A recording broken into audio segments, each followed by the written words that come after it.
ഇന്നലെ മരണപ്പെട്ട നടൻ കലാഭവൻ നവാസിൻ്റെ മൃതദേഹം കളമശ്ശേരി മെഡിക്കൽ കോളേജിൽ പോസ്റ്റ്മോർട്ടം നടപടികൾ നടന്നുകൊണ്ടിരിക്കുകയാണ്. അല്പസമയം മുൻപാണ് പോസ്റ്റ്മോർട്ടം നടപടികൾ ആരംഭിച്ചത്. 1.5 മണിക്കൂറിന് ശേഷം പോസ്റ്റ്മോർട്ടത്തിന് ശേഷം മൃതദേഹം ബന്ധുക്കൾക്ക് വിട്ടു നൽകും. അതിനുശേഷമേ മരണകാരണം അറിയാൻ സാധിക്കുകയുള്ളൂ. ഇൻക്വസ്റ്റ് നടപടികൾക്ക് ശേഷം പോലീസാണ് ഇക്കാര്യം അറിയിച്ചിരിക്കുന്നത്. വലിയ ദുഃഖകരമായ ഒരു വാർത്ത തന്നെയായിരുന്നു നമ്മൾ ഇന്നലെ രാത്രി അറിഞ്ഞത്. 9:10 കൂടിയാണ് അദ്ദേഹം മരണപ്പെട്ട വിവരം പുറം ലോകം അറിയുന്നത്.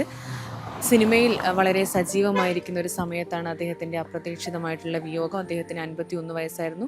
അദ്ദേഹത്തിൻ്റെ സഹപ്രവർത്തകരെല്ലാം തന്നെ കലാഭവനിൽ പ്രവർത്തിച്ചവരും സിനിമ ടെലിവിഷൻ രംഗത്തെ എല്ലാവരും തന്നെ അദ്ദേഹത്തെ ഒരു നോക്ക് കാണാൻ ഇവിടെ എത്തിയിരുന്നു. വീട്ടിലും പൊതുദർശനത്തിന് വെക്കുന്ന സ്ഥലത്തുമൊക്കെ അദ്ദേഹത്തിൻ്റെ മൃതദേഹം കാണാൻ സുഹൃത്തുക്കളൊക്കെ എത്തും. പാഷാണം ഷാജി അടക്കമുള്ളവർ ഇവിടെ എത്തിയിട്ടുണ്ട്. കലാഭവൻ നവാസ്കയുടെ മരണം ആർക്കും താങ്ങാൻ പറ്റാത്തതാണ്.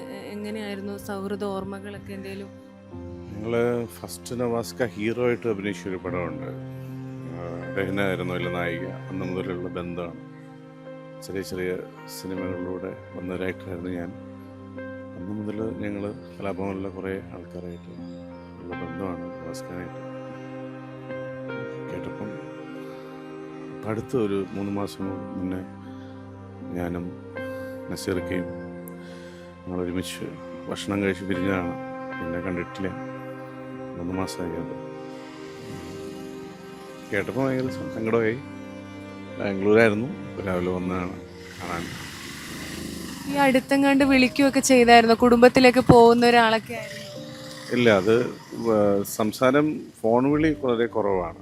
കാണുമ്പോഴും ഒക്കെയുള്ള ബന്ധങ്ങളാണ് കൂടുതലും. അങ്ങനെയാണ് ഒരുപാട് ഓർമ്മകൾ. നല്ല ഒരു മനുഷ്യനാണ്. നമുക്ക് ഒരാളോട് ഒരു സ്നേഹം തോന്നുന്നത് ഒരു ബുദ്ധിമുട്ടോ കാര്യങ്ങളോ ഒരാളോട് ഒരു മുഷിപ്പായിട്ടുള്ള സംസാരങ്ങളോ കാര്യമില്ലാതെ നല്ലൊരു മനുഷ്യനായിരുന്നു. നമുക്കൊരു കുറ്റം പറയാൻ പറ്റുന്ന, നമ്മളൊരു ഫ്രണ്ടിൻ്റെ കൂടെ ചേർക്കുമ്പോൾ നല്ലൊരു ഫ്രണ്ട് എന്ന് പറയാൻ പറ്റും നല്ലൊരു ഫ്രണ്ടായിരുന്നു. ഞങ്ങൾ വർഷങ്ങളായിട്ടുള്ള ഫ്രണ്ടാണ്. ഒരുപാട് വർഷമായിട്ടുള്ള ഫ്രണ്ടാണ്. പെട്ടെന്ന് കേട്ടപ്പോൾ നല്ല വിഷമം ഈ മുഖത്തുണ്ട്. എല്ലാവർക്കും നമുക്കത് മനസ്സിലാവും. 51 വയസ്സേ ഉണ്ടായിരുന്നുള്ളൂ. ഒരിക്കലും അദ്ദേഹം സിനിമയിൽ സജീവമാകുന്നതിനിടയിലാണ് ഈ അപ്രതീക്ഷിതമായിട്ടുള്ള വിയോഗം ഉണ്ടായിരിക്കുന്നത്. അതെ, ഇപ്പം കുറച്ച് കാലമായിട്ടുള്ളൂ ഫോൺ വിളിയും കാര്യങ്ങളൊക്കെ. 1-2 വർഷമായിട്ട്. അതിന് മുന്നേയൊക്കെ എങ്ങനെയായാലും എറണാകുളം വന്നാൽ കാണാതെ പോകില്ലായിരുന്നു. ഒരു ഫ്രണ്ട്ഷിപ്പായിരുന്നു.